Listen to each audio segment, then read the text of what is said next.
ಸಮಾಧಾನನ? ಇಷ್ಟೆಲ್ಲ ನಡೀತಾ ಇದ್ರು ಹೇಗೆ ಸಮಾಧಾನವಾಗಿರಕ್ಕಾಗತ್ತೆ? ಅವಳು ಮಕ್ಕಳಿಗೆ ಏನು ಮಾಡಿಬಿಡ್ತಾಳೋ ಅಂತ ಒಂದೊಂದು ಕ್ಷಣನೂ ಆತಂಕ ಆಗ್ತಾ ಇದೆ. ಇಲ್ಲ ಮಾಧವ್ ಅವರೇ, ಅವಳಿಂದ ಮಕ್ಳಿಗೆ ಏನು ಮಾಡೋಕ್ಕಾಗಲ್ಲ. ಹಾಗಂತ ಅನ್ಕೊಂಡು ನಾನು ಸುಮ್ಮನಿರೋದಕ್ಕಾಗೋದಿಲ್ಲ. ಅವಳಿಂದ ಈಗಾಗಲೇ ನಾನು ಸುಮತಿನ ಕಳ್ಕೊಂಡಿದ್ದೀನಿ. ಆ ನೋವಿಂದ ಹೊರಗಡೆ ಬರೋದಕ್ಕೆ ನಂಗೆ ಇಷ್ಟು ವರ್ಷ ಆಯಿತು. ಈಗ ನಿಮಗಾಗಲಿ ಮಕ್ಕಳಿಗಾಗಲಿ ಏನಾದರೂ ಹೆಚ್ಚು ಕಮ್ಮಿ ಆದರೆ ನಾನಂತೂ ಬದುಕಿರೋದಿಲ್ಲ. ಮಾಧವ್ ಅವರೇ, ನಿಮಗೆ ಕೈ ಮುಗಿತೀನಿ, ದಯವಿಟ್ಟು ಈ ರೀತಿ ಎಲ್ಲ ಮಾತಾಡಬೇಡಿ. ನಿಮಗೆ ದೇವ್ರ ಮೇಲೆ ನಂಬಿಕೆ ಇದೆಯೋ ಇಲ್ವೋ ಗೊತ್ತಿಲ್ಲ, ಆದ್ರೆ ನನ್ನ ಮಾತು ನಂಬಿ. ಶಾರ್ವರಿ ಆಟ ಏನು ಹೆಚ್ಚಿದೇನೋ ನಡೆಯಲ್ಲ.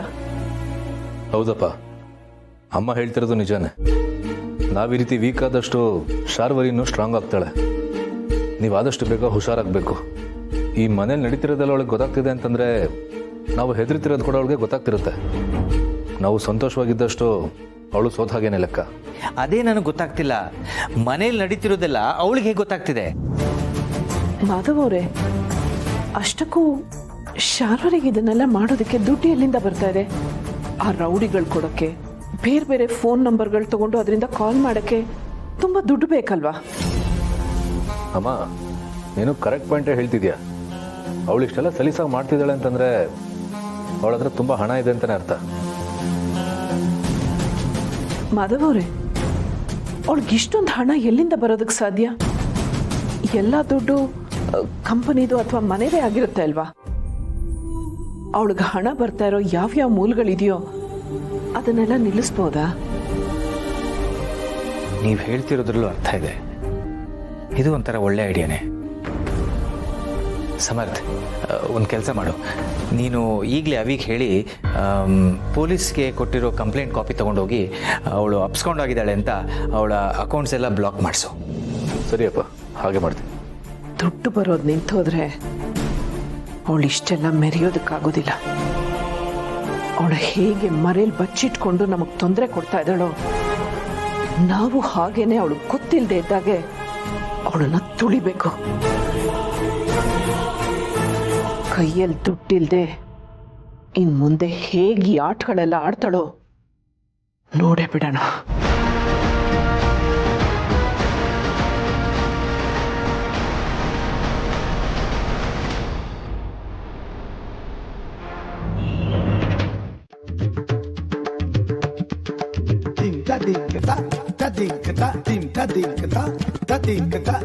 ಸಮರ್ಥ, ಮಾಧವ ಹಾಗಿದ್ದಾನೆ? ಹುಷಾರಾಗಿದ್ದಾನ?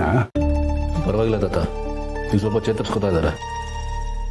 ಸಮರ್ಥ, ಅಮ್ಮ ಲೇಹ್ಯ ತರೋಕೆ ಹೇಳಿದ್ರು, ನಾನು ಮರ್ತೇ ಬಿಟ್ಟಿದ್ದೆ, ತಂದ್ಕೊಡ್ತೀನಿ.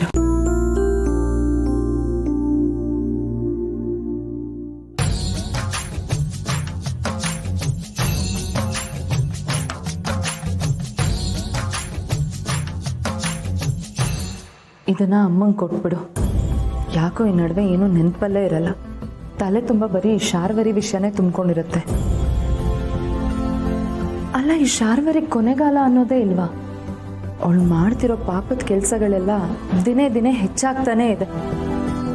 ನನಗಂತೂ ಯಾರಿಗೆ ಏನಾಗುತ್ತೋ ಅನ್ನೋ ಭಯದಲ್ಲೇ ಬದುಕಬೇಕಾಗ್ಬಿಟ್ಟಿದೆ. ಇಲ್ಲ ಸಿರಿ, ಅವಳಂತೀಯ ದೂರ ಇಲ್ಲ. ನಾನು ನಿನ್ನೆ ಹೊರಡಬೇಕಾದ್ರೆ ಅಮ್ಮನ ಮುಖದಲ್ಲಿ ಒಂದು ಕೋಪ ನೋಡಿದೆ.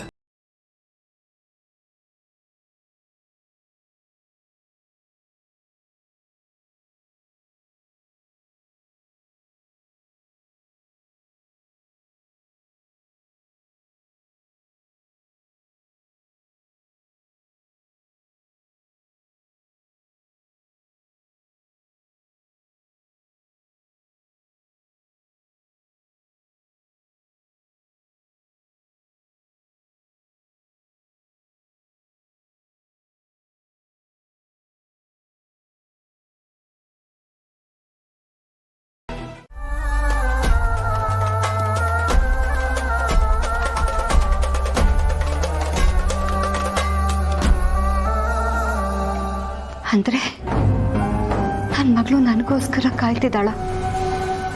ಅವಳು ಚೆನ್ನಾಗಿರ್ಬೇಕು, ನಾನು ಅವಳನ್ನ ಮಾತಾಡಿಸ್ಬೇಕು. ನನಗೋಸ್ಕರ ಹಾತೊರಿತಿರೋ ನನ್ನ ಮಗಳಿಗೆ ನಾನು ಹೇಗಿದ್ದೀನಿ, ನಾನೇನು ಅಂದ್ಕೊಂಡಿದ್ದೀನಿ ಅನ್ನೋದನ್ನೆಲ್ಲ ಹೇಳಬೇಕು.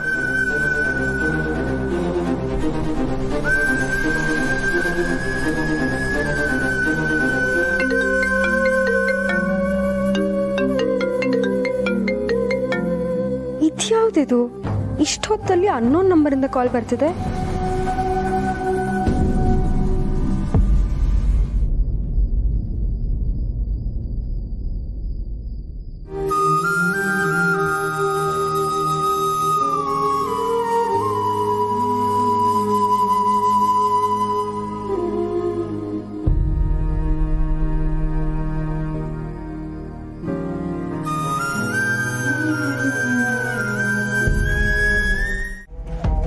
ಜುಗ್ಗ, ನೀನೇನು ಆತಂಕ ಪಡಬೇಡ ಕಣೋ.